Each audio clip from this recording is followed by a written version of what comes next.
Okay, my network, my network, guys. So yeah, I was just saying that there is.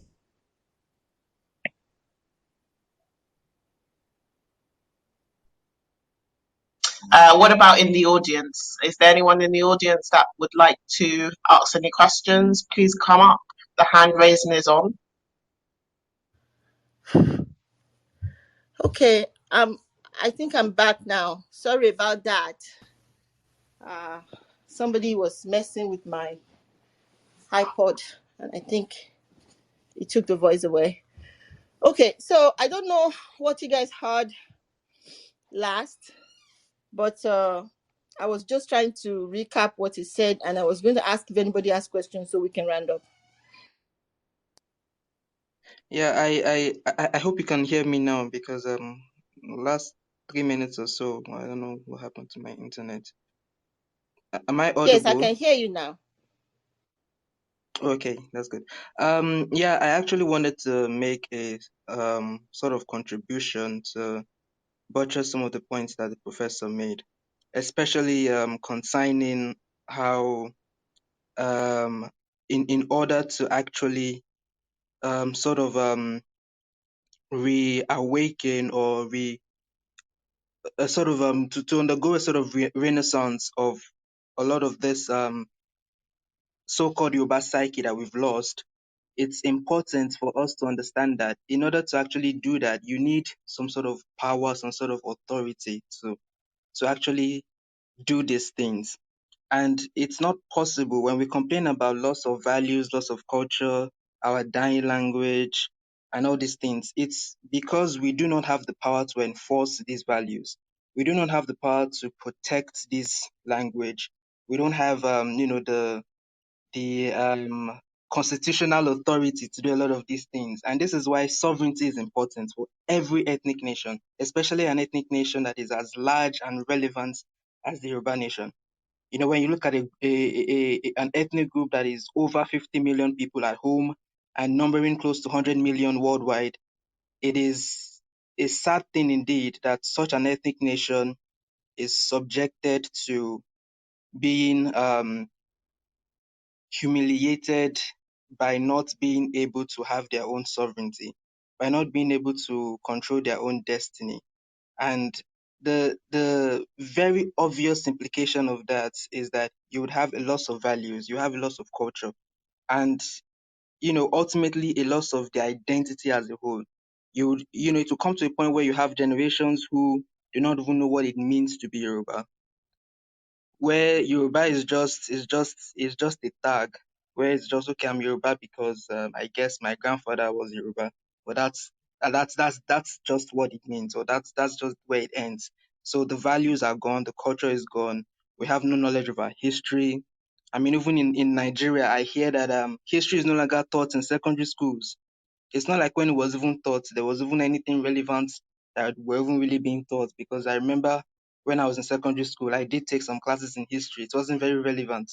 So most of my knowledge of history comes from what I've done in the university level. And also even before I entered university, type of books that I read on my own. So, and this is the effects of the experience that we have been subjected to within the colonial, still keeping up with the colonial structure, where you have Yoruba people divided in Nigeria, Togo, Benin Republic, and things like that. So yeah, this is just when the professor was saying all these things, these are thoughts that I've already had in mind, for years, and this is just the fact. So yeah, maybe I would keep quiet for now and let someone else say something. Yes, this is Ojo. Um, Basically, what I want to say is, I think we tend to focus on asymmetrical military power, and we hardly talk about the power of definition. We might not have even political power today, and nor do we have military power, but we do have the power to define. For example, some people, they will still call terrorists, full terrorist bandits. I don't understand why people do that. You have to call things the way they are. So at least we still have the power to define what we're thinking, be it in Yoruba or even in English. Nigeria is a slave plantation. Mostly I call it Nigeria, but sometimes I just try to be polite on this platform and say Nigeria. So we have to have that power to define. The power of definition is very, very important. And that's what Europeans have used against us and against indigenous people of the world. The power, like, they call, how they change Negro to niggers. And like the way the Fula in Nigeria, they use the same thing, because I don't understand why I would see people calling the Fula terrorists bandits. I mean, I just don't understand that. So the power of definition is very important. What our good professor said, I completely agree to everything that he said, especially, and I've said it so many times, that we have certain fundamentals, our language, our history, our myth.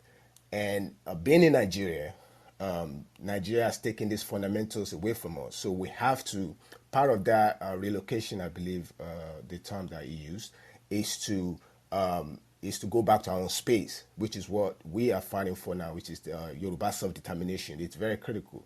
And I also think people in the Isheshe community, they have to do more. And this would take younger people to get involved.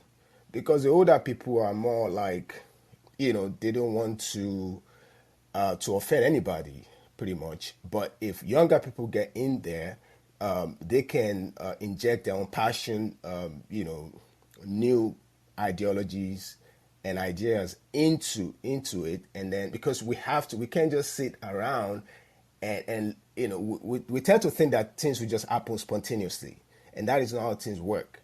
Things work by putting work into it, but actually you have to make things happen. So, but with that energy coming from younger people and tapping from the experience of the older people in the Shishi community, we can build communities, we can build the kind of institutions that we want, because we can't, I think with the power we have now, even in the context of Nigeria, we can still build our institutions where we train people and impound the kind of knowledge that we want, onto them. So, I mean, that's pretty much what I have to say for now. But the power of definition is very important. We all know that Nigeria is taking away our fundamentals, so we have to find a way to restore that fundamental. But for now, we have to get that power of definition. We have to define things the way we want it to be defined, and not what our adversaries or enemies want us to say. Thank you. Thank you. And that is the purpose of this organization, Think Yoruba First, to reclaim those things, those values, to retreat, to re-engineer our people, to relocate them to where they're supposed to be. It's not a it's not a child's work. It is a lot of work. And I just hope that Yes. I'm hopeful. Yes, yeah, and also, and that's I like that you brought that up. That it's not HR's work; it's a lot of work. So I've always talked about this man, Ashkenazi Jewish man, that went from, I think, Belarus. His name is Elisa Ben Yehuda. Single-handedly, he was the one that developed modern Hebrew. He wrote the modern Hebrew dictionary. He used the triconsonantal roots of Arabic to develop modern Hebrew single-handedly. He spent like maybe 18 hours a day to make it happen by constructing all these words or these terms, and today you have what you call modern Hebrew. So because of his work, you have one singular Jewish identity. So this is not going to be easy. We can do it, but we have to have the will to do it. Even if we spend, I don't know, 12 hours a day working on these things, drawing up curriculum, like putting resources together, building, schools and institutions. And because if you can build it and if you can finance it, I don't think they will not let us do what we have to do. But we just have to have the will to do it. It's possible. So, thank you. Yeah, I agree with you. One person can make a lot of difference, and typically it starts with one person anyway. Um, there's something I wanted to say. When Professor was talking about relocation, you talk about language, history, cultural relocation, and you also said that the Yoruba people are spiritual people, which I agree with you. But this is the thing. Aren't we over reliant? And I think that because we're spiritually inclined people, is part of the reason why the Western faith, especially like mega churches, this is why we have mega churches in our lands and everything, because something needs to, when we lose our spiritualism through the loss of our traditional African religion or way of life, Isheshe, something has to fill that void for us. And it's not it's a no-brainer that we have all these mega churches in our land, and I think that they will continue to prosper, because if we are wired to be spiritual, we have to find something to fill that void. Now, the thing is that, don't you think, because when you talk about this Yoruba nation today, Mr. Ojo said that people think that they think things just happen spontaneously, but that's not reality. I have seen people seems to be reliant on spirituality, and maybe because I'm dislocated, I don't know. But people seems to, I've seen people talk about, oh, they have visions of Orunmila or vision of Oromiyan or some, people have said things like that. And they seems to want to believe that somehow, people have said, oh, Yoruba nation has been predicted that it's going to come, they've seen it in Ifa, they've divined. So that's fine. I'm not disputing that. That's, that is true. I'm not disputing that. But things is not going to happen by themselves. Aren't we over reliant on our spirituality to somehow come and do this for us? And I don't think that if we are focusing on that and we're not very strategic in our approach, uh, there's a lot of predictions that never came to pass, just because the people just couldn't carry out, they couldn't do what it would take to get to the destination. Can I come in, Obìnrin Akunṣe?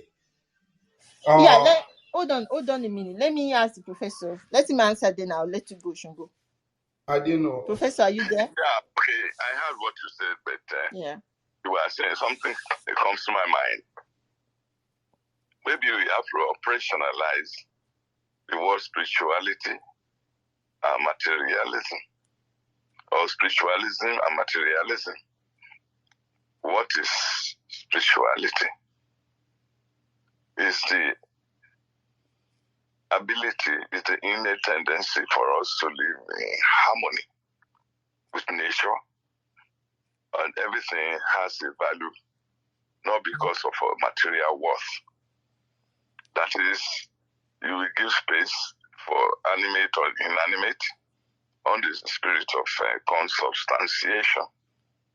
So, and then materialism in essence, that everything we do has material value. If it doesn't, what is opportunity cost? What does it add to its worth? Its worth to what you, it's either it gives you material gain or does not. If it doesn't have material value to support you physically, it doesn't. That's why you see going of the forest. There is something called war in Yoruba system. I don't know if other cultural universe has that concept of war. That is reverence. That is, they say, war, koko lafi wagi, or laughing wafing. Everything is revered, not because of material gain that you're going to have from it. if you look at the struggle that we are involved with now for self-determination, you see, we are fighting among tokens of money, and the material gains is scuttling what progress we could have made.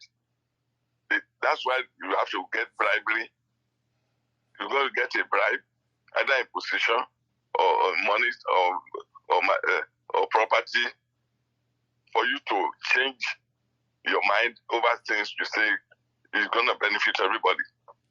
And then groupness versus individualism. You don't see others that whatever happens to you will happen. Well, others will happen to you. If it's not right, there's nobody who does not know what is right and wrong. But for material gain, there'll be no that thermostat. We call it imojumora. If we have a thermostat, that's morality is the thermostat we use. So that, look at the way people will use what belongs to the masses of the people for themselves alone. And it can't change. You know, as long as I have it, bam bam nimoyo, I don't care if somebody is suffering. Whereas if you are a spiritual person, you say that the welfare of the tree is the welfare of the bird that perches on the tree. So these are the things that make materialism and spirituality. The materialism and spiritualism is not the kind of whether we read the church. You look at the church, the prayer of worship, the place we hold commune to reach to our ethereal self is corrupted, is governed by material gain. That's why the general overseer will have jets, and some people are crawling to make 3 square meals a day. That's a contradiction. So if you know that everything has a value, like a late Joseph Babalola, the founder of Christ Apostolic Church System, in 1959, I was in the last sermon he gave in front of Ile-Ife Grammar School. He said 2 things. If anything happens to your next of kin or your neighbor, it's happening to him, you decide, you ignore it, you think you are not concerned. If that thing will come to hurt you, it may not emanate from you. It's like a speck of fire that starts 2 or 3 buildings a week. If you don't take time to go and help, maybe it's going to consume your own property. That's the same. He said, when you continue to get something, they say, here, take. It's going to come to hurt you, haunt you. If you know that the rationale behind this, you'll be probed. You can't say because you are getting it. So this has gone by. You have to cause an effect. The effect on one to affect all. That is being harmonious with nature, including neighbor and everything, includes your hierarchy of needs for yourself. Others should be paramount. There is enough wing for the winds. Wings for the wind. It's not that because I'm flying, you wouldn't fly. But it's not so. That's what I mean by cosmological shift. Cosmological tenet of the Yoruba and African people is spiritual. Spirituality means living in harmony with nature, including the peace of the bird is peace of the tree, vice versa. So that's what we mean by spirituality, not being possessed like material gains. It's the governing ethos to show up with material gains, which is very, very divisive to humanity. Okay. So that's what I mean by spirituality. Okay. Got you. Shango. Yes. Professor, I wish you could see all the people here. I think you would have been so impressed. Oh yeah, go on. No. Thank you so much, Shoma. Sorry I cut in. I didn't know you were actually putting the question to Professor. I'm sorry. Listening to Professor and connecting dots together, I I wonder why when whatever black man, be it in Europe, be it in America, wherever we are, even back home in our motherland, we have this stereotype against us. They tell you you should not be angry. Why are we always angry? Don't talk with emotion. It even resonates on so much even within Clubhouse here. When you maybe sometimes when you speaking from really a deep place of pain, some people forget that we are embodiment, we are DNA carriers of our ancestors. And wherever it is, we can actually separate all of our pains from that of our ancestors. We carry some of these pains into our own journey, in our own gene. And when we speak, some people might not understand. And we as human beings, we are sometimes lost in between because they say, oh, you don't have to speak with emotion. You don't have to speak. But actually, if we look at it from the logical side of it, emotion itself is a significant part of human behavior. And putting it together now, I'm looking at this adults movement in America, and I'm seeing the same thing happening to us. I didn't look at it that way, but listening to Professor right now, then I'm beginning to put the two things, isolating each of these stories. For example, we have Yoruba people. They even know their history. Some of them are still on their ancestral land, but they tell you, why do you want to Yoruba nation? We are speaking English, we don't need Yoruba nation. Look at America, look at this. They are detached from the reality. Even geographically, they are in their space. They are exhibiting even some characteristics of their ancestors in one way or the other, connected to the source, either through land or maybe through some other cultural trait. But still not, they are still very far away from the reality of the essence of their being. And look at now these adults. I say, oh, I'm not going to look at these people any different any longer, because they are actually saying the same thing. We back home, and they also, we have identity crisis. And now my question is to Prof is it wrong or right for we to sometimes show our emotions because we are coming from a place of pain? Or is it showing your emotion, does it show that you have to somehow control how you speak and how you react when you see all of your history being wiped away? And you can also anticipate the future, look into the future, and you say, what is going to happen to Yoruba people in the next 50, 100 years? If this pattern continues in this progression, what will happen? You've seen the past, you know the history, you are proud of your history, and you can also predict the future. And you have people that tell you, with all these connections, all this knowing that you should not speak with emotion. How do we then find this balance, please? Thank you very much. That's just my question. Thank you for your question. And moderator, can I answer now? Or? Yes, go on, sir. Thank you for your question. It's very interesting.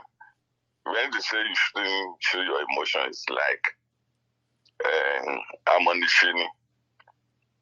When they hurt you, you say, "Why are you crying?" It says they're blaming the victim. They say, "Way." For example, this book, I will recommend a book by Amos Wilson, The Falsification of African Consciousness. That's a Eurocentric history, psychiatry, and politics of white supremacy. if you can get it, it's a very interesting book. In one of in that book, the guy was talking about when Battered syndrome, when you take over somebody, or you take over a child, the moment they took over our system, became like a child. You see, couldn't do a lot of things, but what they want us to do, we can't even, just so-called independence, we can't even have a foreign policy. We couldn't have an economic policy that does not, we can't trade with nobody but our master. Those are the days. Aronson is a psychiatrist, neuropsychiatrist at New York college. There is one publication in Omni magazine, 1984. He put three clusters of people under hypnosis. We put them under observation. They made the first set to forget took their concept of history, that is passed away from them. Second, concept of their present, for them to forget it. And the third, the concept of the future. They all under observation. They behave differently. Let me begin with those people whose past, concept of the past was taken away from them. They became like infants. They lost sense of language. They became regressed. They became egocentric, a topic, and inert, listless. So that's history taken away from people. You just don't even know what to do. Look like a zombie. So those whose present was taken away, they were just fixated, like those of us who are familiar with abnormal psychology. There is a condition when a patient is the catatonic, schizophrenic, in catatonic phase. They will just sitting down. They are listless, flexible, serial flexibilities. The posture they can do things like they don't know what to do. So the third phase, whose future was taken away from them, they became very euphoric, jumping up, boom, blowing, because they have nothing, especially the expanded future. They got fearless, they're going to kill them to go into the extinction. They were doing it. So, with what they are asking, those who they are tampered with the Africa into the African space, they altered our personality formation and the physiological function of who we are. We have the melanin factor is there. They know even before some people could smile, they have to go for surgery. You know, we were doing that. Melanin is a big topic in our syllabus, but the medical university decides it's a racist course. Our psychological and physiological functioning is different. They say you should not be who you are, but what they want you to be, because they have a limitation. It may be pathological for them showing emotion.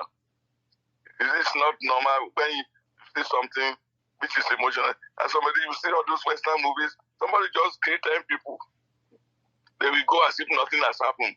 They strike their lighter and then smoke cigarette and walk away as if nothing has happened. Is that normal? So, you know that they want to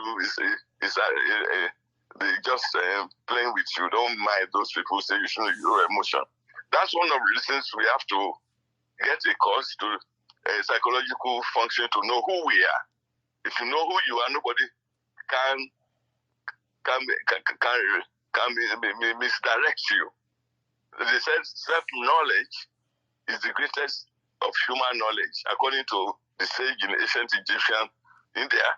So it is into Bama ibi to nwa, ibi to nlo, ibi to timbo. Oluwa useless niye. So I think your observation, don't mind those people. They are the one that's abnormal, not you. So function the way you should function, but you know that as a civilized person, Imoju Mora is there to know what to do in the right situation. So that's my explanation to all this scenario you painted. Brother Sango, are Yeah, you yes, okay? thank you very much. Thank you very much. Yes, I was just a little bit in between. Thank you. Thank you so much, Professor. I will behave the way I want, and just like we do, Omoluabi concept, Yes, using our character to apply to the situation as it so demands, like our culture teaches us. And thank you so much. Thank you so much. I really appreciate. Yes, sir. Another thing, when we are one of the things what we copied, they said there's no morality in politics, and politics is the way you run the affairs of the society. When there's no morality there, what is the? It's like you put a house, you build a house, you wire it for heat and cold. There's no thermostat. How will you recognize from heat to cold? And I say there's no morality in politics. Since that's what they are doing at home, that is destroying the masses of the people. So Imoju Mora as a normal Luwabi, nothing. I think when we have it, we are moving that the Yoruba should be having like Nobel Prize for to have an institution that will be awarding people who have Omoluabi attributes all over the irrespective of the culture, to bring in anybody to qualify to be an Omoluabi. This is the epitome of personality functioning within the Yoruba conceptual universe. Omoluabi. And to ban Omoluabi all over the world should be rewarded with Omoluabi shield, whatever. Yeah, we have to do it so that society will live up to that. Great, thank you. Alagbakemi. Yeah, thank you so much, man. Prof, I'm so grateful. May Lady Mary continue to bless you. Amen. Because what you just said now resonates with me so much. Why I hack in some manner sometimes I begin to look myself. Am I the only one that is different? Am I normal? Is there anything wrong with me? But thank God, because what you said now really made me to realize that sometimes when you know yourself and you try to reclaim that position in kind of environment that we have in Nigeria or whatever Nigerians are, who have totally been westernized, then you begin to look at yourself. Ṣé mo ya wèrè ni? Mo torí mi pé now. Ṣé bẹ́ẹ̀ mi mọ̀ pé mo lọ bí iṣẹ́ lánàá mo bọ̀ mo ṣiṣẹ́ normal. So, but what you've just said now just made so much meaning to me. Like, it's not because I'm being mentally disorganized. It's as a result of the discovery and further, and I'm still discovering myself. Like, how did we even get here? I call my partners and I'm like, how did I get to this place? Is it that anything wrong? Because even most of these things, when I try to explain to my mom, this is what is going on, she will still look for a way, despite the fact that she knows, she understands, she's aware, but she still wants a way to still paint it to me. Then I begin to wonder, Abiori mi, kebi iya you do me, no? At least she brought me up. Is it because? But now I'm beginning to understand, like, this is how it started. Like, when we were even young, our consciousness has been taken away. Even the fact that we are in the world of reality, we are seeing what is going on, but our consciousness is somewhere far away. It's just like when somebody is in Nigeria and be telling you the story of what is happening in America, and you in America don't even pay attention because you are too busy to even pay attention to those things. Those things don't really make meaning to you. But somebody back there in one village in Nigeria will call you and be like, something like this happened in America. So sometimes I begin to ask them, what is even happening in Nigeria? They don't know. They don't care to know. Then that made me to further appreciate what you said, like when there is a monetary gain kind of in something, all attention tends to go that way. And that is why some people don't care this day. Bam bam ni mo yo, mi ò mọ̀ bí ebi ń pa ọmọ ẹlòmíì. So the concept of àjọjẹ ọdún bẹ́ẹ̀ nìkan ò ní has been taken away from us. And we don't see that. I wanted to say something, sir. He Yeah, said great. he's just I think echoing you are your right, words. the money. That's it. That's the reality. Okay. So when something is not bringing monetary gain, then there is no value. So that concept of Omoluabi, where money comes last, has been taken away from us. We are not living in a world that we don't know. We are just living in a how do I use this statement, abstract world. And we forget the reality. And that is why when they preach there's divine something, we believe, oh, since it is divine, we don't need any physical activity. We don't need mental activity. We don't need to strategize. We don't need to have a common ground for us to achieve this thing. No. Then we believe it's going to happen automatically. But what the last statement you made has really resonated with me, and you've said it, and that's why Agba Onitan Lori Lesa, that we should behave, because sometimes, in Nigeria, even if you are the one that is behaving rational, they look at you as the rational person. And that is why somebody who could not afford yesterday meal will be asking Chief Sunday Igboho, what's his business?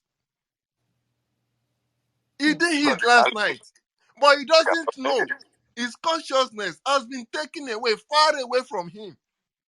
May Lord Mary continue to bless your wisdom, sir. Thank you so much. Thank you, too, for your observation and everything. That's one I want to add. The question of perceiving, for example, technology as if it's magic. And one of the things to hold us mentally inept is the question of believing in magic and believing, for example, a lot of people doing rituals to make money. But isn't it the same Yoruba culture that says that ẹni tí ò ṣági lọ́gbẹ́ tí ò ta ògùrọ̀ lọ́fà kó dé di ọ̀pẹ kó gbẹnu sókè ṣé ọ̀pẹ máa ro sí lẹ́nu ni? You see, if you don't kill, you cannot reap. That's what it is. But now it's not the case. They believe prayers will move you do something. It never happens anywhere. The dynamics of the universe is built of hard labor and struggle. Even when you are born, an individual as well, if you don't struggle, you won't come into this realm. And when you come to this realm, you don't announce your arrival, they're going to kill you. They're going to say, speak. So, isn't it the same thing? If you don't use your hand, it's going to atrophy. If you want to use, so these are all the things. You can't work against the dynamics of our universe. Anybody who tells you to do otherwise is a way to control you. That affects our economy. The imports, even if they don't teach us technical education, why can't we create these things with our? Once upon a time, the Western region, the Yoruba domain, economy was the number one in the whole of Africa, even under colonialism. They were calling Awolowo, all those secret people coming, evil genius. They all conspired with other rivals to off him. Now, we are in a state of acephalus, no leadership. You see, they decapitate. They change all those weakening elements, bribery, corruption, and they get allies like a clique, take over. And so, we maintain, no, it's never, it wasn't this way. If our parents, our ancestors did not struggle, they would not be able to build a society not only to build a society, to make it functional, governable. That's why Yoruba is one of the cultures that have number of those rules, check and balance, a war, everything. Because the moment, the more you live, you make more laws, bylaws to make life easy for everybody. That's what Jawulawa says, life more abundant. He followed it. We excelled. Now, the Nigeria, the most little experiment he did for 2 or 3 years, he was in power, that produced primary education and all those things that we are using, that people were educated within the system. They killed it. If we do it, the whole of black race will benefit. So be yourself.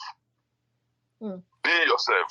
Yeah, I'm going to call on the next person, but I want to say something, though, Mr. Kemi. And I'm actually borrowing something that this professor taught me a long time ago, this Professor Ogedengbe. And that is, Ashiwere Yan ló ń jìjà ìlú. And that's misnomer. If they have not called you mad, then you are not you are not doing your job. If you look at it, all the people that has changed the world, they were called crazy, and they were actually abnormal for their time, because they were not agreeable with the status quo. So just like he said now, late Papa Awolowo was said to be an evil genius. So just put that in your left hand and don't, Emma Fijel. And I think maybe that will bring you some comfort. Thank you, ma. Yeah. Aki Koju, go on. Yeah, thank you. I share similar emotions with Kemi that just spoke earlier. And why I said that is because there's this word, and in English I think they call it eureka. As in, for me, it means the moment of validation of some things that I've been thinking.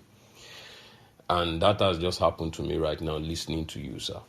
And why did I say that? It's because, like Kemi said, I would be thinking that I'm the only one saying this thing. And am I mad when I'm telling people that you have to see through your life, through your own lens of your own nature? Most of the things we have believed all through our life is against our nature.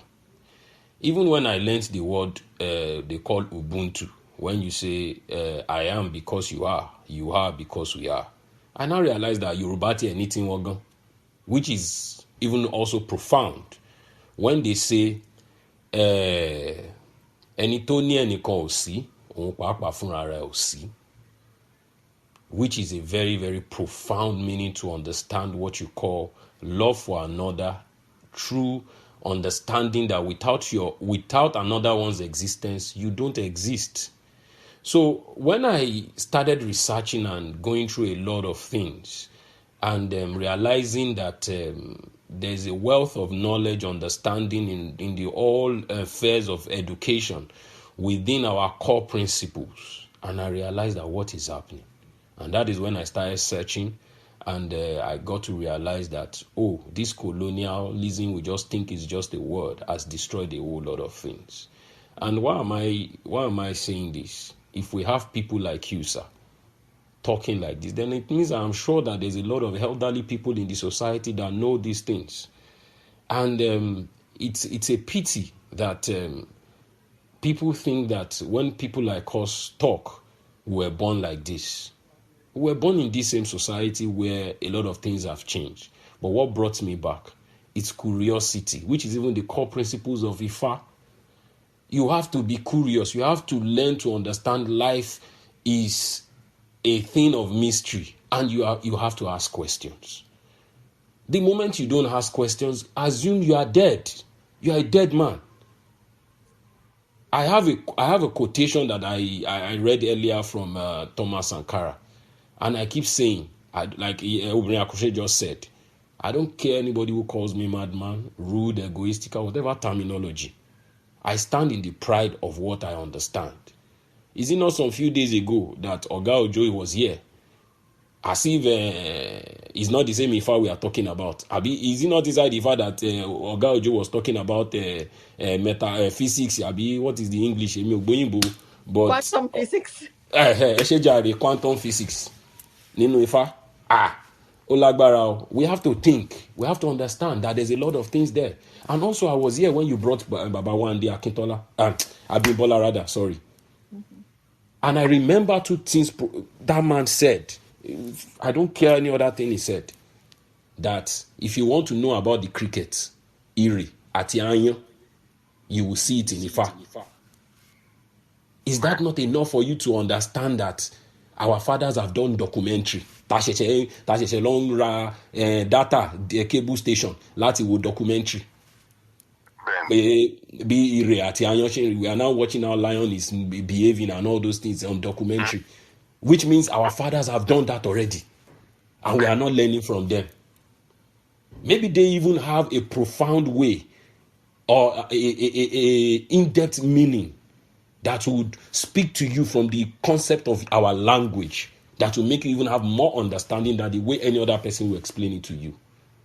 And just like you said earlier, sir, I think I'm not the only one who is saying this. When they characterize God with Olodumare, Eshu to Satani, so many other things, Irumole to angels, and all, I hate hearing it. In the consciousness I have around, I hate hearing it. Irumole is Irumole, because Irumole is angel. Let's leave our language the way it is. In fact, those similarizations is even erasing our consciousness. I've forgotten the person that wrote this book. But the title of the book is Catch Them Young. If you read that book, you understand the concept of how you will program people, humans, right from birth. Ìgbà tọ́mọ tí mo go, instead of kó mo wá, kó mo lọ wá, ó ti mo come ṣáájú wá. Tó ti mo, it already knows another language in the concept of his own reality rather than from his own self. That is already draining the consciousness of that person. That is why you see many people today will come in front of me. I hear a lot of things from them and I'm like, I don't even know where to begin to start talking. This is not saying to be against anybody in terms of whatever they hold on to onto their belief. But if you are Yoruba, a Briton or a Frenchman can never see the world in your own eyes. They see it from their own eyes. But many of us are seeing it in their own eyes just like them.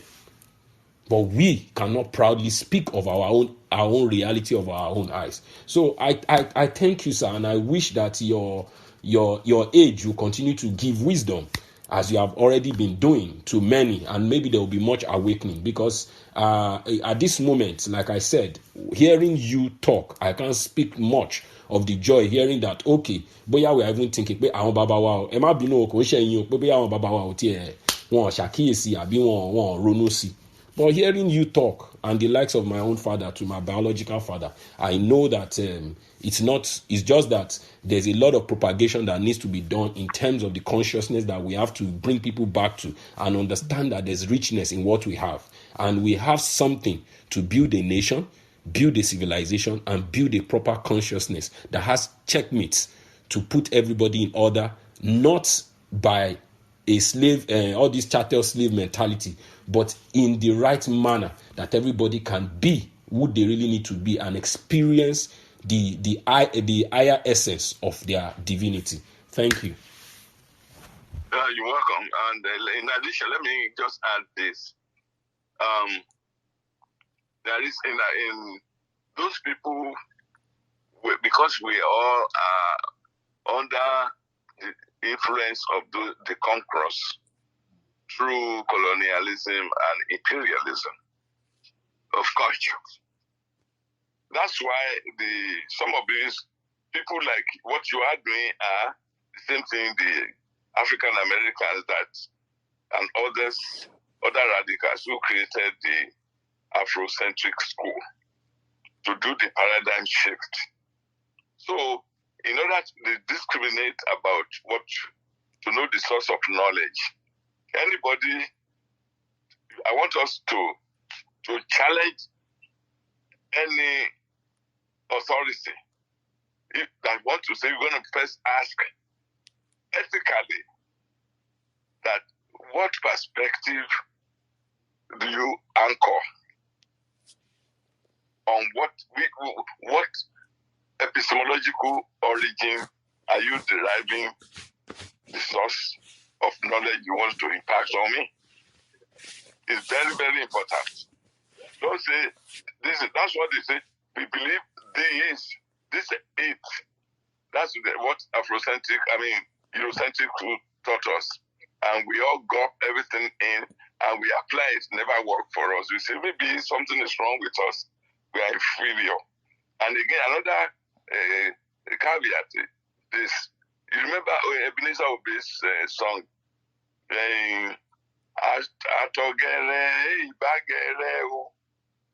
when you're following somebody, we never catch up on them. They will always be the subject, you will always be the object. They will always be the core, you will always be the periphery. And they will always thrive, you always recede. So it's okay. Your self-knowledge will let you know, wait a minute. If you know who you are, you know it's not the way. So ask, it's ethically bounded. That's why I went through this ordeal when I started. So which perspective I'm going to derive from to share my views. So it's different from other perspectives because when the premise is wrong, the conclusion is going to be wrong. So thank you for your observation. I'm very happy to be hearing what I'm hearing. Thank you. Great. Mr. Femi, are you there? Mr. Femi Akinshola, I don't think he's available. My brother Rewaju, you missed the most of the lecture, but I let you go, ask questions or comments. Then we go to Are, and then we'll try to round up the conversation. Good evening. I slept off. I've been tired for like 2 days now. I just this week, very early this week, I left Nigeria. So I've been very, very tired of the trip. So I just listened to a line. You see, around tí mo fi sọ pé ó dà pé èdè òyìnbó tá à ń sọ yẹn ó ti program wa láti máa ní native intelligence. What I literally mean is that what I had Baba said now Atogere. I know that song. It's Ebenezer Obey, but I can't relate it. You see, I have tend to understand something that if we are speaking our language between ourselves thoroughly, we might empathize with ourselves a lot. It is because we don't speak our language. That's why we don't give a damn about whatever happens to the other person. That the language is very spiritual.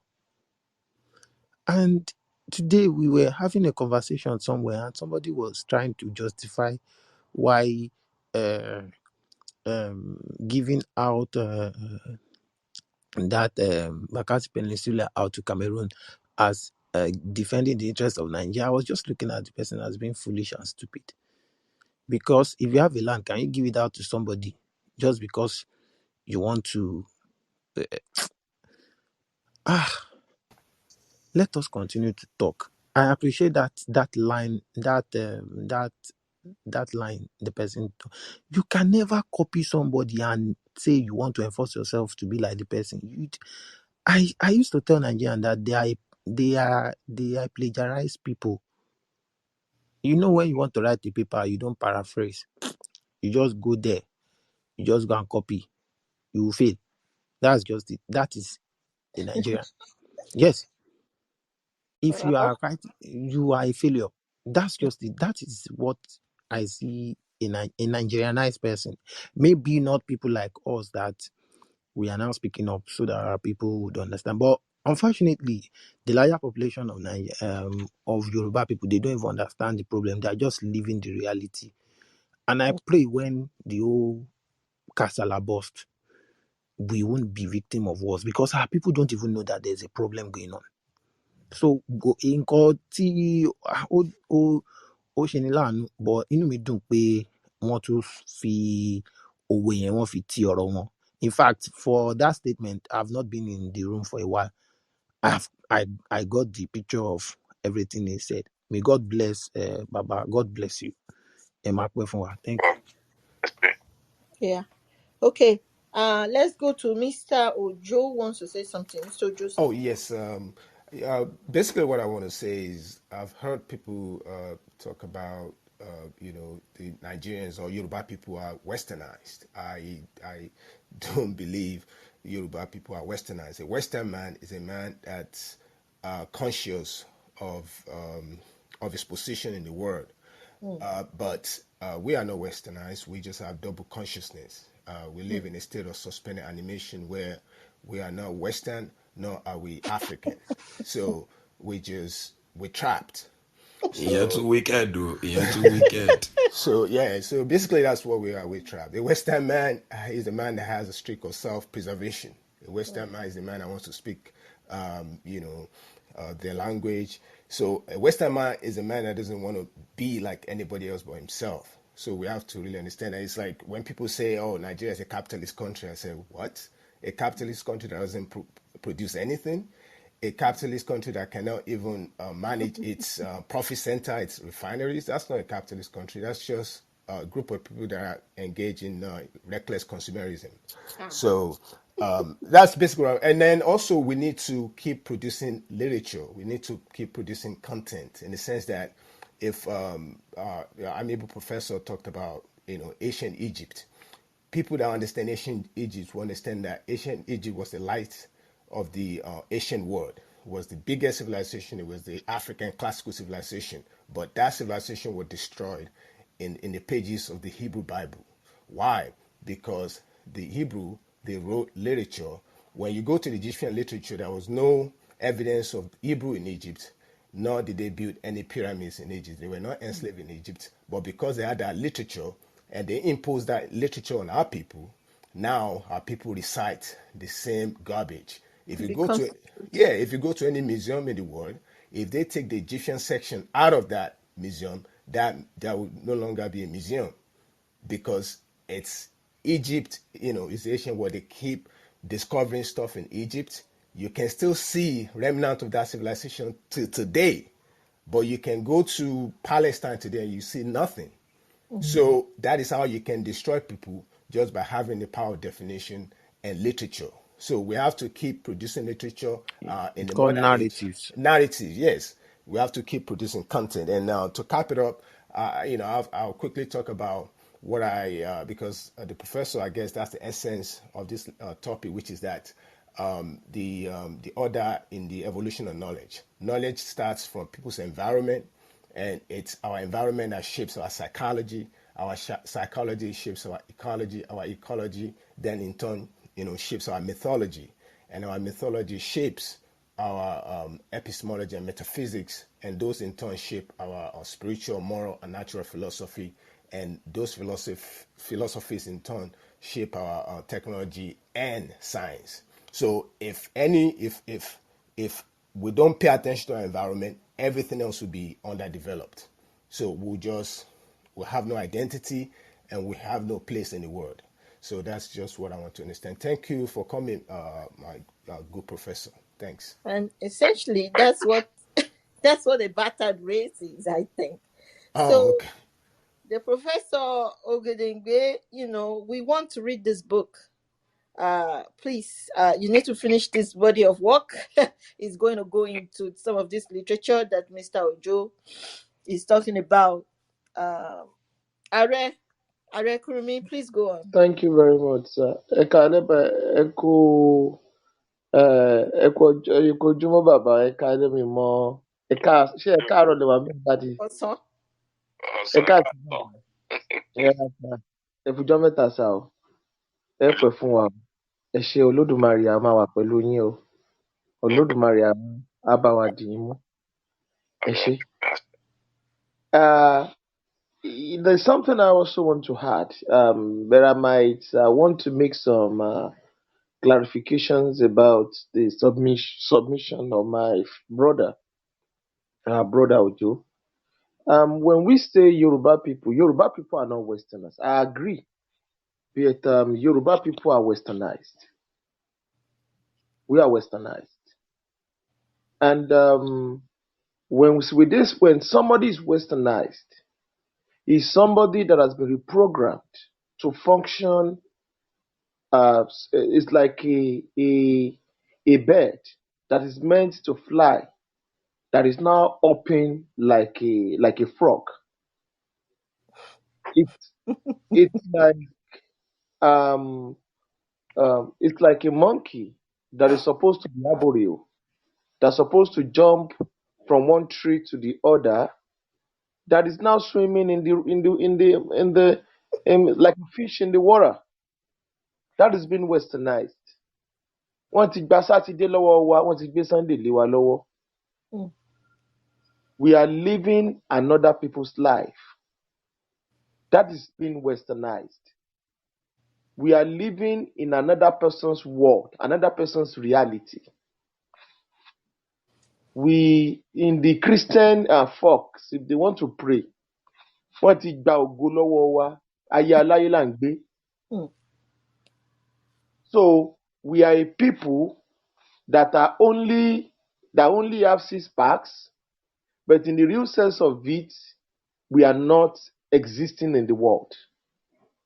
We are just numbers on the continent. We have no place at the table. We have no place in the Committee of Nations. In fact, if not for human rights stuffs and all the rest, we've become a persona non grata, people that do not matter if they are wiped out. So that's the meaning of being westernized.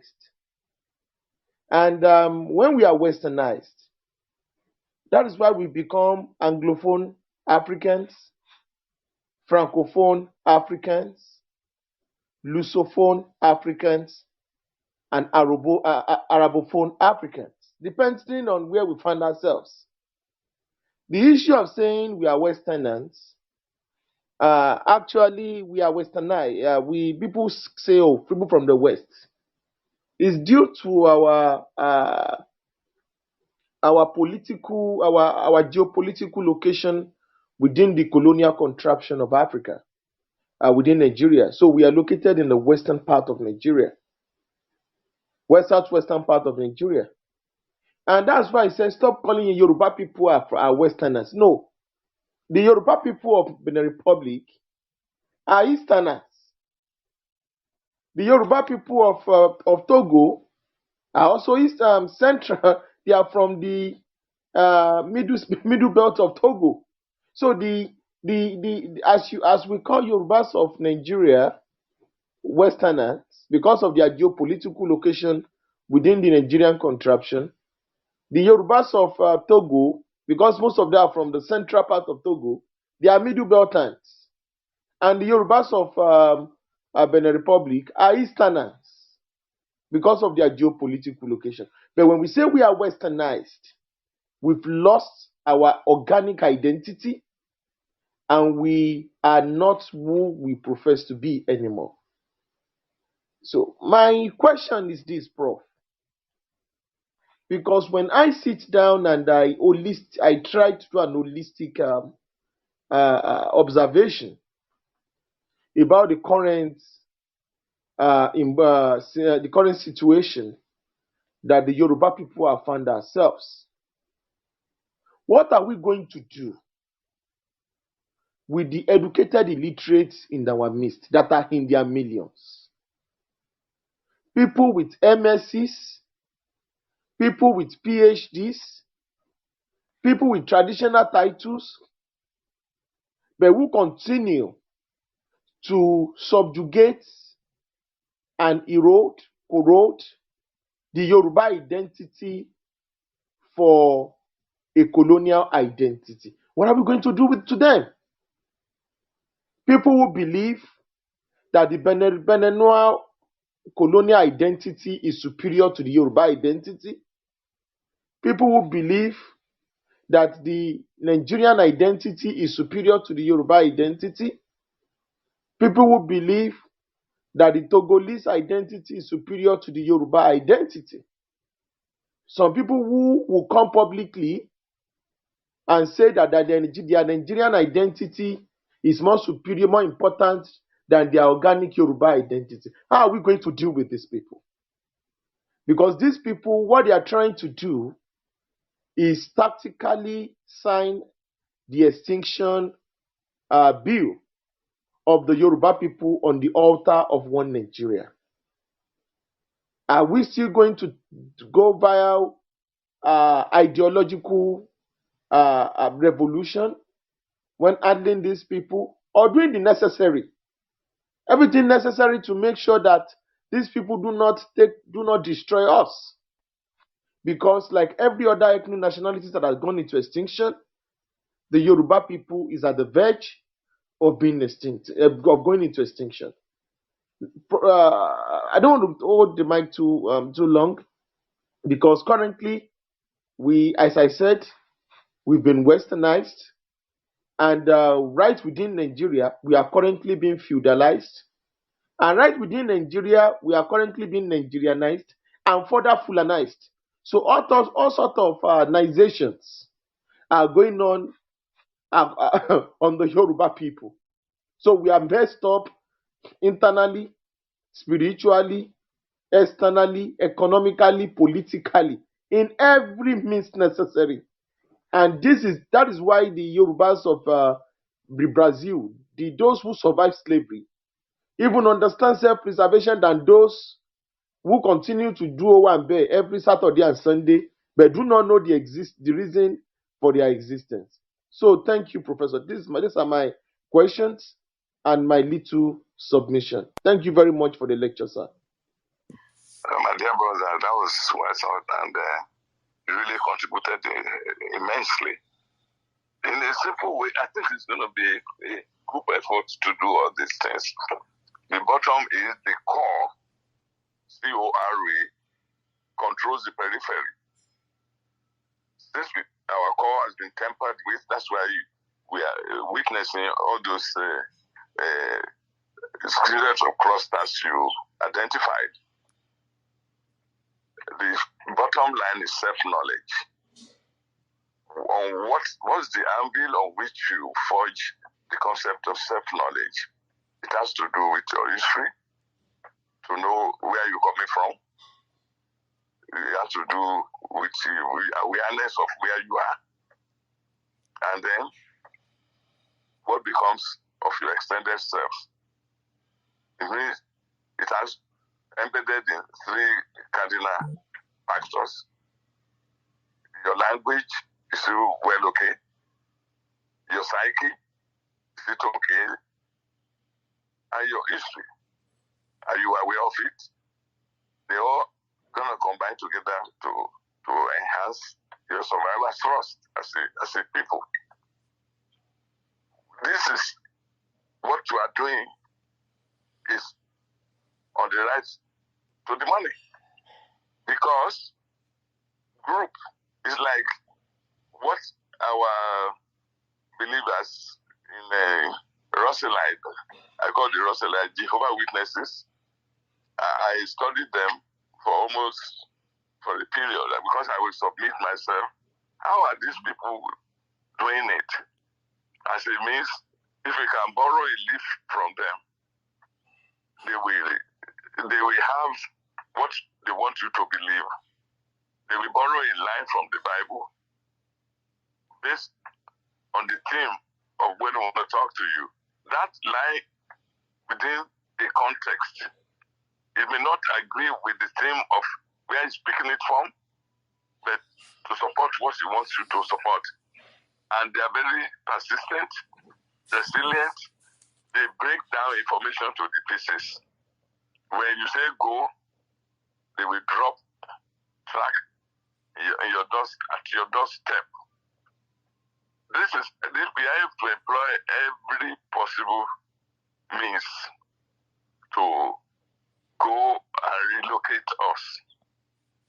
People, like you mentioned, is because they don't have self-knowledge. And self-knowledge is the greatest knowledge anybody can have. You can write thesis on what is self-knowledge. You know, it has to go what they say, the jargon, ontology, axiology, all those GGGs. We don't know all those things. They don't even teach us African history. You know these cardinal things? Because in my school start in 1966, we are the first at Ile-Ife Grammar School that took African, even a bit African history. But they taught us European and Commonwealth history. A few of us who are renegades, we insisted. So they taught us history is very important. Those who do not know, I believe those who know, they will not go and do it. That's the difference between you and others. You see, our duty as social activists, that I know you are, is to make the unconscious conscious. We don't have to teach them what to do when they are conscious. How do we do it?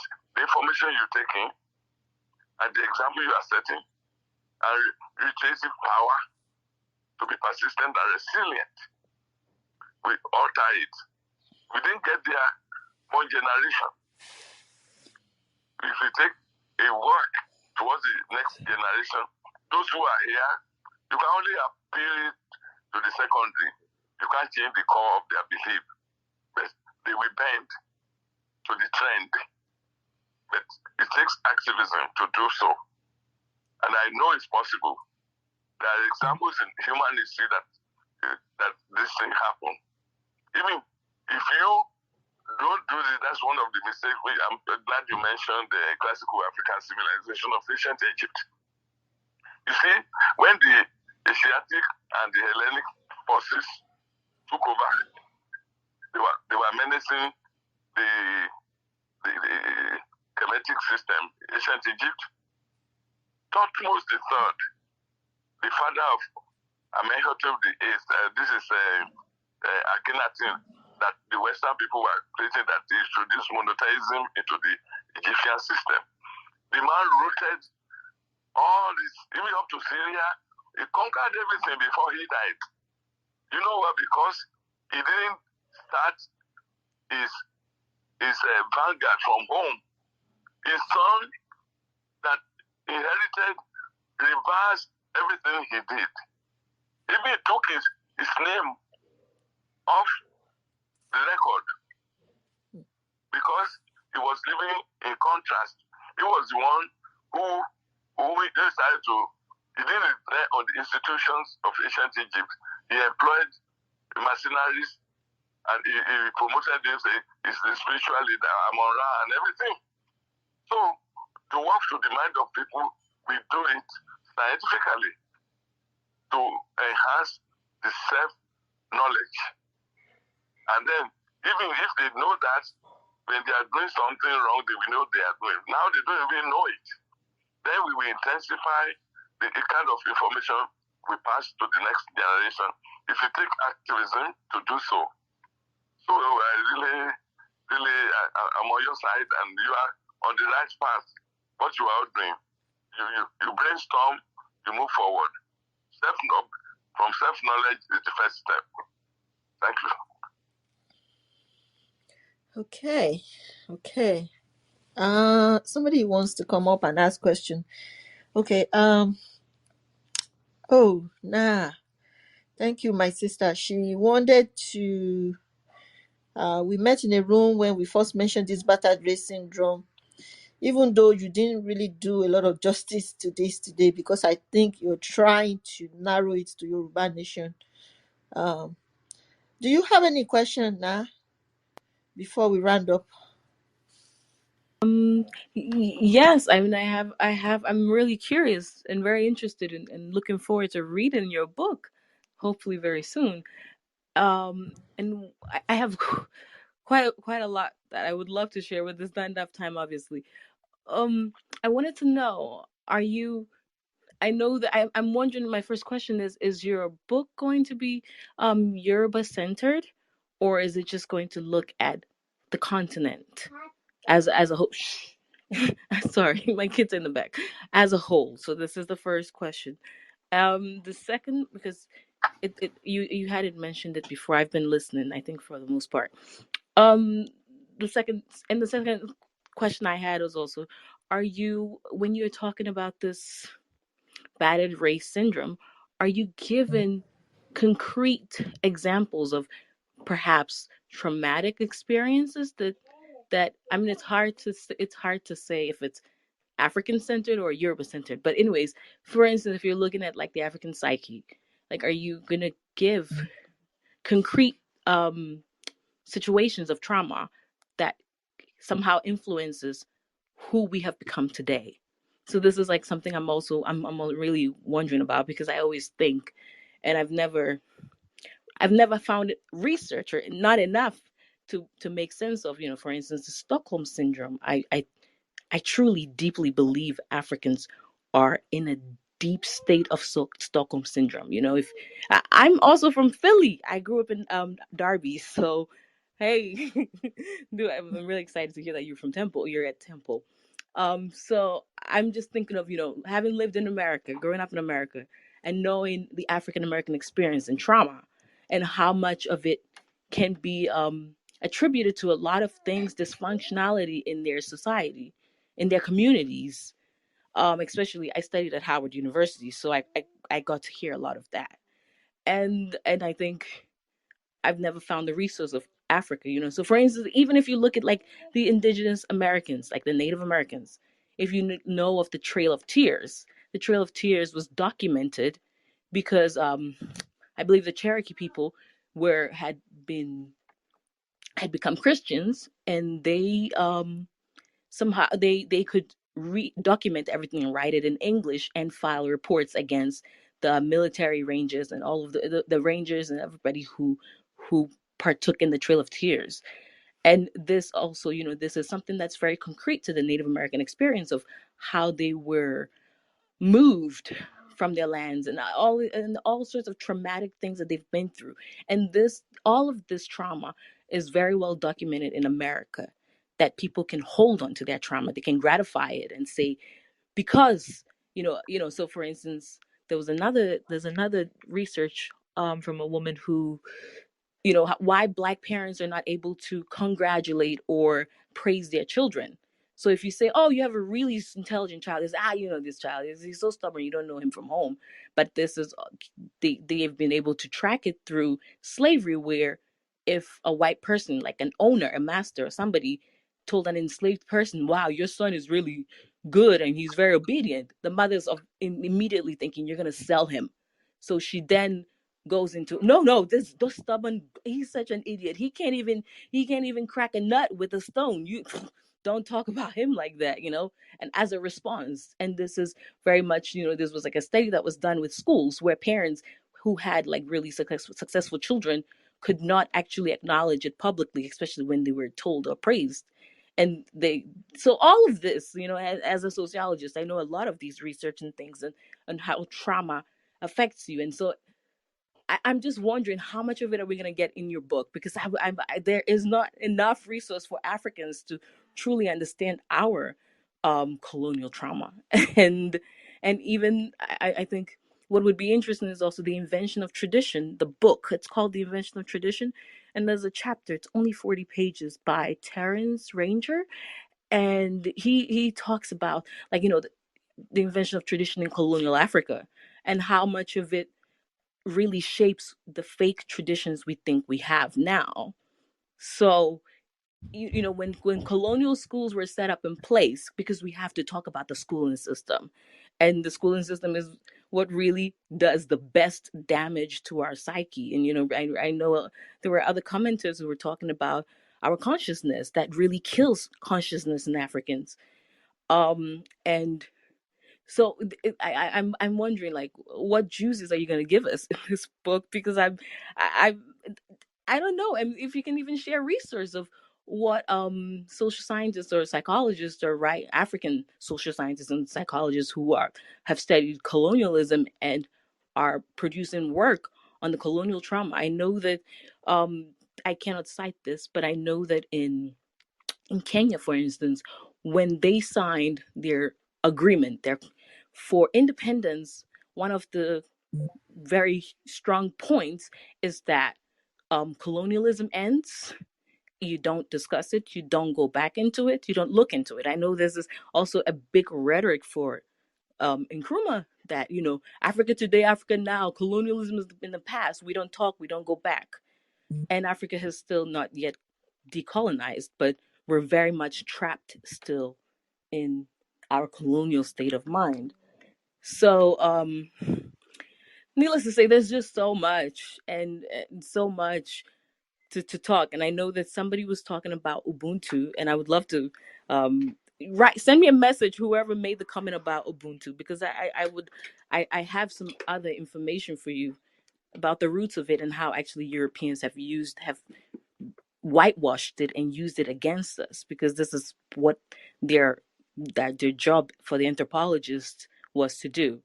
So this Ubuntu, whenever people are talking about it, it's such a trigger to tell Africans, hey, don't talk about Ubuntu, because Europeans have never seen our humanity, and we don't exist because of them. They have actually, like, tarnished Ubuntu, and we're having a fake Ubuntu in our mind because our humanity is not recognized anywhere globally as people of African descent. So we are not because they are, and nobody is because we are. We just are not.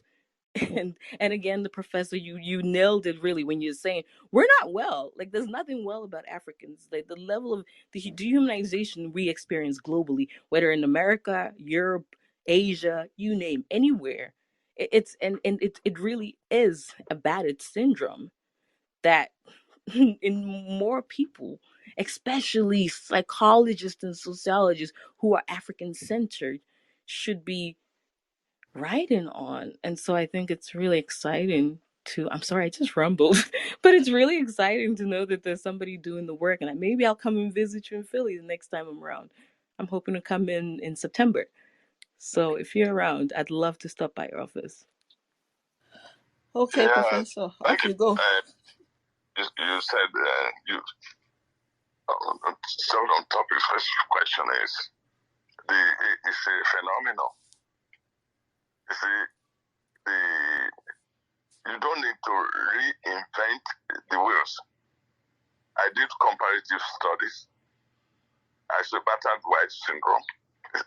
It's a condition. If you see the definition of what a syndrome is, and you know what a battery is, it's everywhere.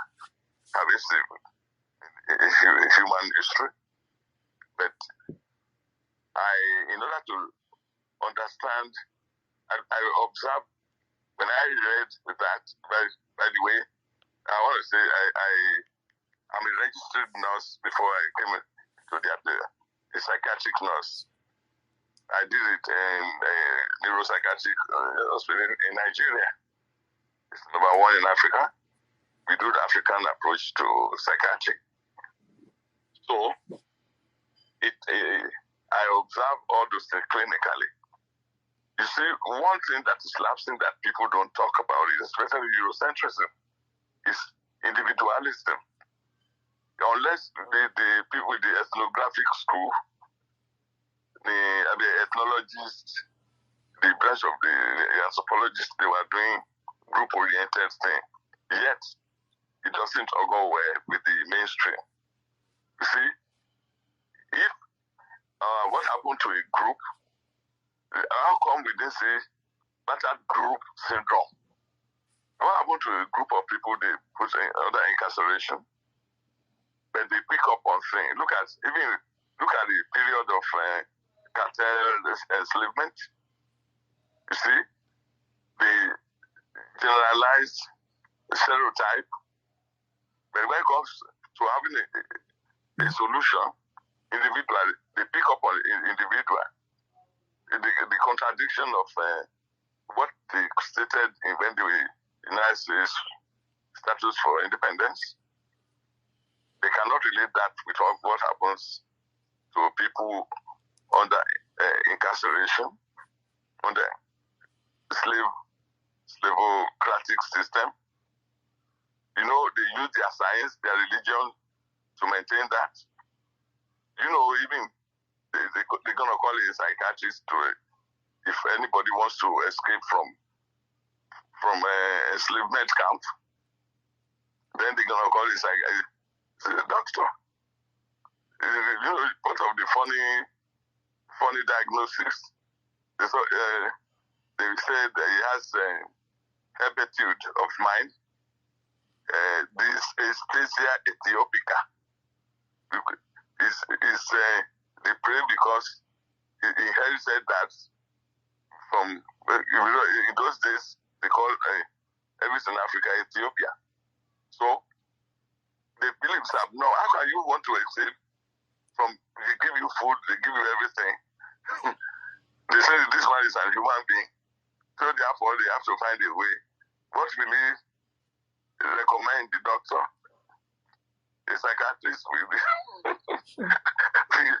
we recommend torture and everything. Okay, in our own case, this phenomenon is existent in human history, but it's more pronounced in the kind of Western system. Because of groupness, we don't usually see it in Yoruba area that I grew up. I will not generalize Africa. So when I read about this, the sequence, the age, and all what happens to an individual, I said, this happened to a group of people, what we see our people behaving. That's why I wanted to pick up on Congo under Leopold. In Leopold, and how the maltreatment of the masses of the people in there, what resorted to the way they see the world and everything, they conform, even like the phenomenon, like the Native Americans, they did the same.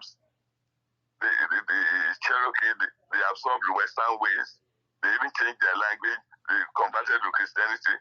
It won't stop the European settlers from annihilating them. So, with everything that is happening to us, then I said, well, this is a phenomenon that I'm going to, because it's not going to be on the world, it's going to be Pan-African perspective, but I could cite on 1, 2, or 3 models to cite to all those signs and symptoms of all this condition. And my own utmost aim is to draw our attention to what we can do about it. Is where we're going. That's because I know what happened. Some of the studies I've done, especially on the adoption of alien-based belief system on a group of. That's what I did by dissertation on. All those things I observed, they all are within the galore of the syndrome, what they call battered of Battered. It doesn't happen to people who are, but it's more pronounced on Africa because the Europeans colonized India and part of Asia, and then Japanese on the we see the Japanese and Chinese, they are still fighting each other, but cultural proximity makes it lesser. But we are so dissonant. We are so different from the Europeans, culturally, psychosocial development. Some of the work of Sheikh Antajio, Northern and Southern Credo, and many others like that, they were contrasting. So this is why my book is going to be solely on Africa, citing examples in history and the colonial policies and the reaction of our people, it followed the sequence. If you look at it, it's so appalling. You compare it with the pathogenesis of the battered child syndrome. It's alike. So you will find it so amazing. So the goal is, what are we going to do about it to throw it open? So this is it. I hope I try to answer some of the questions you asked. Thank you. Sorry, can I speak brief? Thank you, sir. Thank you, sir. Are you there, sister? Yes, yes, I'm here. But you're also part of the larger Yoruba what? I check your bio now. You are Ga, right? Yes, I'm gone. Yes. You are part of us. I am. I feel very much part of you. Yes, You know what I mean? I do. Nah. Okay, so you are part of us. You are at home. So many people don't know the history between the Ga people and the Ile-Ife. You are as bona fide to be in this room as every single one of us. So on the table, you are a bona fide daughter of Ife, like every single sons and daughters of Ile-Ife in this room today. So the battered race syndrome, even if it is Yoruba centric, it's the same experience, it's the same spirituality as you and I. So now you're welcome, sister. Hope to see you in this club often. We want to Oh, see I you. feel at home, very much at home. And Professor, thank you so much You're again. I welcome. think it's I live in Austria, and I think it's so amazing what you just said, even that you studied Congo, because this is one thing I'm completely fascinated with. That how did it, in 20 years, 10 million Congolese people were slaughtered by the Belgians. And I can't wrap my mind, because I know that here, in the Holocaust, it's only 8 years and about 7 million people were slaughtered. But you know every detail, and you know that in a gas chamber, you could fit up to 5,000 individuals in the gas chamber and kill them within seconds. And so you can calculate how fast they were able to do it in this period. But I cannot wrap my mind how in 20 years you kill 10 million people, in terms of, like, the Nazis were using these gas chambers because you save on weapon, you save on bullet, and you get this and this. But and so it's like, this is such a, and if you know anything about the Jewish people, their trauma, they wear it day and night, in and out. We will read books and movies every year about it, but no Congolese person Knowledge. has this. What did you say, Professor? Go ahead. I'm just telling you. I said because the Jewish people have self-knowledge. They know their own history, which we don't, most of us do not have. No, That's I different. think they have economic power. I mean, I like to. I think they have economic power that allows them as well to be able to have these great productions, and push their agenda and build their museums and all of these things. We have not reached the point where we have the power to do this. I mean, the Congolese people have yet to benefit from any resource that they contribute to the world. It's always, every resource they have, a few elite get, and then the rest of it goes to the global 1% that have power in Congo. But I think the big thing, the difference about the Jewish population is they have power. But at the same, nonetheless, I still wonder, how does that affect Congolese people? This 20 years of such extreme trauma, and yeah, it's all mind blowing to me. But I just can't wait to have your book, to read your book. So please hurry up. We're waiting. Sorry. When they talk of PTS, post traumatic stress syndrome, how about concurrent traumatic, continuous traumatic stress syndrome? That's why the Congolese people don't even have together before they can think what's happening to them. They don't. These are the issues. If we, like Yoruba, could have been very instrumental, because by virtue of what happened in that small period of an old Western region, we know how we, Do you know that during that Congo there was a Yoruba guy, Shanu? I saw it in my research that really found his way to the court of King Leopold. He was knighted. We have of Bula Matari, the breaker of rocks. That's why that's explained the way they're killing people. If you don't show up in the mine, in the plantation, they will kill the members of the family. Not one person. If you don't show up the way or you don't produce enough, that's how the population, it was something continuously happened. Then Shanu, this a Yoruba guy, he went there to find the way that he was building ammunition to spare insurrection. Against Stanley and all those people in there. He has a business move that people were changing, but some people, one of those people went to spy on him, and because he committed suicide. So a lot of things, when you do research, you see people as playing a role to alter the wrong that history brings to the pathway of their extended selves. So with this kind of gathering that we have, we can make a difference too. Okay. I wanted to ask you a question about the Congo people. Oh, don't let me this go to Congo. Me, I'm tired though. It's been 3 hours.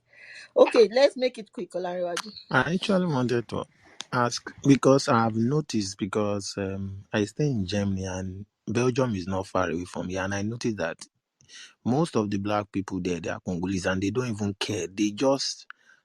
I think the problem, they just assume that because they are living a comfortable life in Brussels or anywhere in Belgium, they don't care about what is going on in their home country. I see them, they say, oh, I am fine here. And, they go around speaking French. And I don't understand the connection between their thought process and the evil the Belgian King Leopold did for their people, and they have not even asked, or maybe they've requested for reparation or whatever. I mean, even till today, that evil is still going on in their country, because I know Congo is the most in terms of natural wealth, Congo is number one in the world. So I don't know, maybe it's a psychological factor. I don't know, maybe somebody can highlight it well. Or Baba, please, Ejo, Ebawa, Tomolesi. You remember we spoke about the core and the periphery of a personality. The biogenetic core and the periphery. And then if you are well psychologically and physiologically within the rubrics of your culture, you have self-knowledge. You know what enhances your survival thrust and what does not. If you do not, for example, your core is taking orders from another cultural center before you can function in the open. There's a contradiction there. All those things is like a cosmological shift. They are gloating and happy within the material, what do they call it? Space there. They are for now. Self-aggrandizement. Yes, thank you. And they do ego massage, do all those things. They don't even care. It's like Bamu Bamu Nimoyo syndrome, So this is kind of things that explain the kind of behavior. We have them among us. Look at some people are gloating, they are billionaires, they are trillionaires in Yoruba space today. But yet go to the marketplace, I just came in May at Oshogo. People are suffering. Even worse now that the economy is no. But it does not reflect the kind of what they are putting out, because people are used is normative with them. They are inundated with all those issues. They don't even care. It's like when you in the primary school, when we used to be rascally to the teacher. When they cane you, you only feel the first two. The others, you don't even feel it anymore. You see, so it is the same thing with our people. It's explained the mindset of those people in the Congo. They even in a lot of, when you read the literature, you'll be so appalled, especially what's happened from Kabila, Tshisekedi. Look at what happened in the time of Mobutu Sese Seko, who came in there. Lumumba was ill-prepared. How many Congolese graduates do they have? When he reached, before the time of Kimbangu started the revolution, he said he had a revolution. He had an inspiration, and then he started to spare, and it became social revolution. That when King Leopold was visiting, they took his staff, the masses of people they did, and then because when they know this was getting out of hand, they rushed to give them independence, and they already hatched, and there was mutiny within the army. Those people, they gave it to somebody who was sympathizer. You see how Lumumba was killed. The order came from Kennedy, John Kennedy, as the secret paper said, because of the resource area those people were. Because since Nkrumah was helping, they think Congo was going to get the resource area to the Soviet bloc. Up to today, they created cartels of people fighting. All those minerals they use to make phone call, the phone that we are using, and many other things, cobalt is still in there. They will create, and they have airstrips in the Congo that the government in Kinshasa doesn't even know what's happening there. If they knew, they pretend they don't know. The same thing we do the Katanga under Musishombe. They went to kill Patrice Lumumba in there. So people don't even have time to really know what's going on. A little who can benefit from the situation, they don't care. They're enjoying the spills or something. They may not be happy if they do, but it's already the way. It's either I do it or I don't. They don't even care because it doesn't affect them. So that's the situation we're in there. And it's not different from what we have elsewhere in Africa, especially in Nigeria.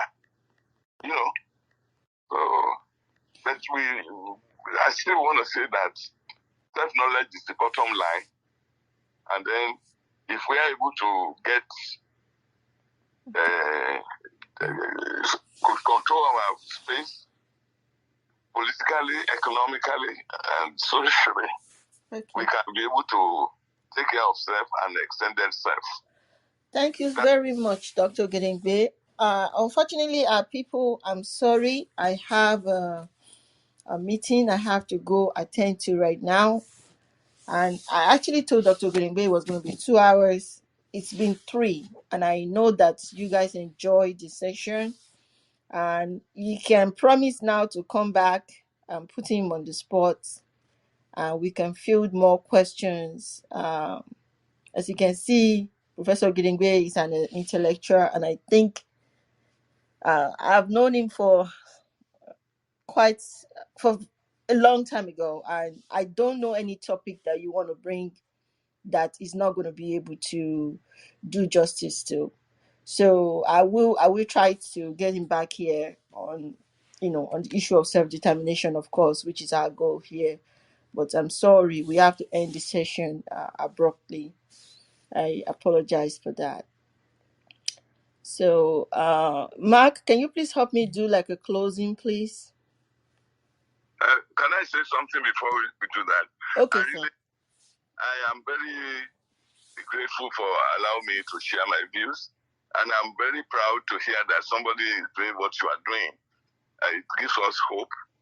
Because I've been a food soldier for several years, and I want to encourage us, I won't say you because I'm inclusive, to keep the flag flying, and then we will win. So well done, and Ekushel, I wish you the best. Okay, thank you, sir. Mark, can you close the room? Can you do like a little closing? Or Are, Yes. yeah. If I can also do it, because I think Mark, it's nice for us to Mark, also play. Mark. Yeah, I Am can I do the only it. one who Yeah. can't hear Mark well? Am I the only one who can't hear him well? Yeah, Okay, yes. You're not. Let him. Can Let close. you hear me now? Yes. It sounded like you were drinking NSC before. No, I wasn't drinking anything. It was the speaker, the mic. I mean, yeah. I want someone who has the maybe the Yoruba national anthem to maybe close, so we can close with that, because I'm where I can't play anything right now. Yeah, no worries. Yes. Just before we close the room, I would like to refresh, as I can see new members just coming into the room. This is Think Yoruba First. Do not forget that in everything we do, we need to remind ourselves that we are Yoruba first. We need to encourage the generation, our generation, also to speak the Yoruba language. Also, do not forget that we also need to, give our children Yoruba names and let them know much more about the Yoruba culture and the history. So, in case you enjoyed today's session and you are not sure if you're following the room, you can simply do that now. By pressing the green icon close to Think Yoruba First up there, and follow the room. We have amazing conversations coming on. We actually have a conversation coming up on Sunday, and it's gonna be an amazing conversation. One of our chief hosts is gonna be Are Kurumi. We're also gonna be having Mr. Ojo with us. So thank you very much. And do not forget to spread the message to your friends and family, that they need to think Yoruba first, because you were Yoruba first before any other thing. Thank you very much. And now we're going to play the Yoruba Nation anthem, and then we're going to end the room.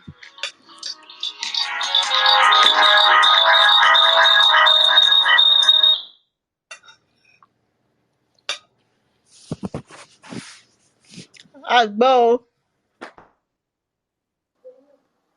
Shine, Bonzi.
Ẹ ṣé púpọ̀, ẹ dẹ̀ má tún gbàgbé láti rí i pé àwọn ọmọ yín náà ti mọ Yorùbá Nation anthem yìí. Ẹ ṣé púpọ̀, ó dìgbà.